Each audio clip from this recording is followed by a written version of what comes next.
नमस्कार, मी अस्मिताच किचनमध्ये तुमचं खूप खूप स्वागत आहे. आज आपण बनवणार उत्कृष्ट अशा रानमेव्याची भाजी. तर आज आपण इथं उंबराची चविष्ट भाजी बनवणार आहोत. त्यासाठी मी ही अशी छोटी छोटी कोवळी उंबरे, ही थोडी मोठीच आहेत, तर ह्याच्यापेक्षाही कोवळी भेटली तर ती आपल्याला घ्यायची आहेत आणि अशा पद्धतीने आपण ती कट करून घेणार आहोत. त्याआधी मी त्याचे देठ काढून पाण्यात 2 तासासाठी भिजत ठेवले होते. तर हे असे छोटे छोट्या छोट्या पीसेसमध्ये कट केल्यानंतर याला आपण उकडायला ठेवणार आहोत. हे बघा, आता हे उकळायला ठेवणार आहोत. तर ही भाजी खूप पौष्टिक असते. गुडघेदुखी, कंबरदुखी कायमची दूर होते. याच्यामध्ये कॅल्शियमचे प्रमाण खूप असते. तर ही भाजी अशी उकळली आहे. हे बघा, अशा पद्धतीने आपण हे शिजवून घेतले आहे. तर असे हे आता शिजल्यानंतर असे स्मॅश करून घेतले तरी चालतात, नाहीतर असेच बिना हे करता स्मॅश करताही तुम्ही ह्याची भाजी बनवू शकता.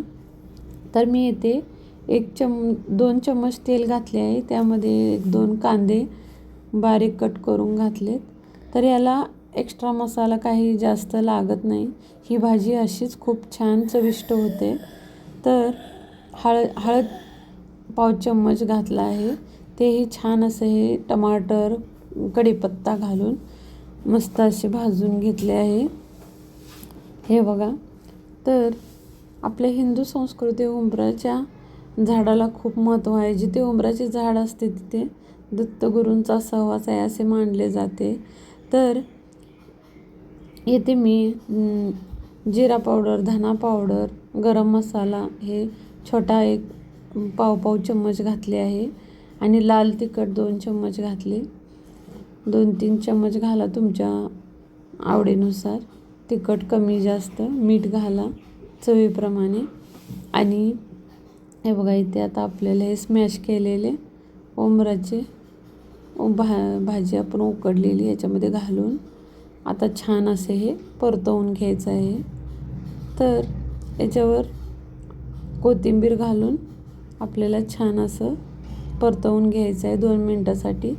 ही ऑलरेडी आपण उंबरं शिजवून घेतली होती, त्यामुळं आपल्याला ह्याला जास्त शिजवायची गरज नाही आहे किंवा पाणीही टाकायचं नाही आहे. असंच आपण परतवून घ्यायचं आहे. त्यानंतर मी येथे शेंगदाण्याचं कूट घातलं होतं. तेही ऑप्शनल आहे. तुम्हाला जर आवडत असेल तर तुम्ही घालू शकता.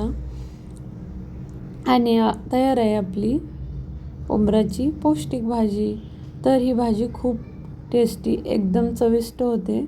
तर तुम्ही पाहू शकता. तर तुम्ही अशा पद्धतीने एकदा करून पहा, मस्त भाजी होते. आणि चॅनेलवर जर नवीन असाल तर लाईक, शेअर, सबस्क्राईब करा. आणि परत भेटू एका नवीन रेसिपीसोबत.